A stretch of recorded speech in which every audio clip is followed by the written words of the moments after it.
ആകെ ആക്രമിച്ച് ദേവാദികൾക്കാർക്കും യാതൊരു തരത്തിലുള്ള സ്വൈര്യം കൊടുക്കാതെ ദേവലോകം പിടിച്ചടക്കി ഇന്ദ്രന് പോലും തന്റെ സ്ഥാനം നഷ്ടപ്പെട്ട് ആകെ ലോകത്തെ മുഴുവൻ ഏറെ സങ്കടകരമായ ഒരവസ്ഥയിലേക്ക് കൊണ്ടെത്തിച്ച സമയം ഇതിനൊരു അറുതി വരുത്തണം എന്ന് ദേവന്മാർ നിശ്ചയിച്ചതിന് പ്രകാരം ദുർഗാദേവി ദേവന്മാരുടെ എല്ലാം ത്രിമൂർത്തികളുടെയും ദേവന്മാരുടെ എല്ലാം ശക്തി കൊണ്ട് ശക്തിയെ എല്ലാം സ്വാംശീകരിച്ച് ദുർഗാ ഭഗവതി ആവിർഭവിക്കുകയും ഇന്നിവിടെ കഥ ആരംഭിക്കുമ്പോൾ ദുർഗാ ഭഗവതിയുടെ സമീപത്തേക്ക് ദേവാധിപനായ ഇന്ദ്രൻ വന്ന് സങ്കടം പറയുന്നതാണ്.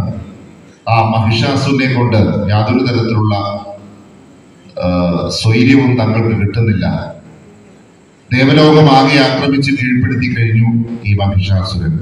അതുകൊണ്ട് ഇതിനൊരു അറുതി വരുത്തണം. അതിന് വേണ്ട കാര്യങ്ങൾ ഭഗവതി അല്ലാതെ മറ്റൊരാളും ഈ മഹിഷാസുരനോട് ഏറ്റുമുട്ടുന്നതിനോ മഹിഷാസുരനെ തോൽപ്പിക്കുന്നതിനോ മഹിഷാസുരനെ വധിക്കുന്നതിനോ ത്രിലോകങ്ങൾക്ക് ആർക്കും സാധ്യമല്ല. അത്തരത്തിലുള്ള വരമാണ് മഹിഷാസുരൻ മേടിച്ചത് എന്നുള്ളത് കൊണ്ട് ദേവി തന്നെ ഇതിനൊരു അവധി വരുത്തണം എന്ന് പറയുമ്പോൾ ഭഗവതി ഇന്ദ്രനെ സമാധാനിപ്പിച്ചു കൊടുക്കും. ഇനി ആ മഹിഷാസുരനെ കൊണ്ടുള്ള ഉപദ്രവം ത്രിലോകങ്ങൾക്ക് ഉണ്ടാവുകയില്ല, അതിന് വേണ്ട കാര്യങ്ങളെല്ലാം താൻ ചെയ്തു കൊള്ളാം എന്ന് പറഞ്ഞ് ഇന്ദ്രനെ സമാധാനിപ്പിച്ചു വിടുന്നതാണ് ആദ്യത്തെ രംഗം. രണ്ടാം രംഗത്തിൽ മഹിഷാസുരന്റെ കത്തിവേഷമാണ്, അതിലുള്ള തിരുനോക്കാണ്. തിരുനോക്കെല്ലാം കഴിയുന്നത് മഹിഷാസുരൻ തന്റെ കൊട്ടാരത്തിൽ ഇരിക്കുന്ന സമയത്താണ് ദേവർഷിയായ നാരദൻ അവിടേക്ക് കടന്നു വരുന്നത്. എവിടെയും ഇത്തരത്തിലുള്ള കൂട്ടിയിണക്കലുകൾക്ക്, നല്ലതിനും ചീത്തയ്ക്കും ഒക്കെയുള്ള കൂട്ടിയിണക്കലുകൾക്കെല്ലാം പുരാണങ്ങളിൽ ആകമാനം പ്രത്യക്ഷപ്പെടാറുള്ള ഒരു കഥാപാത്രമാണ് നാരദൻ. ഇവിടെ നാരദൻ എത്തിച്ചേർന്നിരിക്കുന്നത് ഈ മഹിഷാസുരനെയും ദേവിയെയും തമ്മിൽ ബന്ധിപ്പിക്കണം.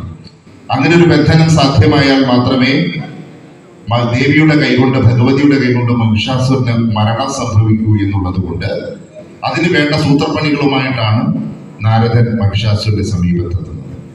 മഹിഷാസുരൻ നാരദനെ വേണ്ട വിധമെല്ലാം സ്വീകരിച്ചിരുത്തി ത്രിലോകങ്ങളിൽ എന്താണ് വാർത്തയുള്ളത് എന്നൊക്കെ ചോദിക്കുമ്പോൾ അതൊരു കാരണമാക്കിക്കൊണ്ട് തന്നെ ഈ നാരദൻ അങ്ങയുടെ വാക്ക് കേട്ടാൽ തന്നെ ത്രിലോകങ്ങൾ മുഴുവൻ, നാമം കേട്ടാൽ തന്നെ ത്രിലോകങ്ങൾ മുഴുവൻ നടുങ്ങുകയാണ്, അത്തരത്തിലുള്ള പരാക്രമശാലിയാണ് അങ്ങ് എന്നൊക്കെ പറഞ്ഞ് ആദ്യം മഹിഷാസുരനെ വേണ്ട വിധത്തിലെല്ലാം ഒന്ന് പൊക്കിയതിന് ശേഷം ഞാൻ ഇങ്ങോട്ട് വരുന്ന വഴിക്ക് അതിസുന്ദരിയായിട്ടുള്ള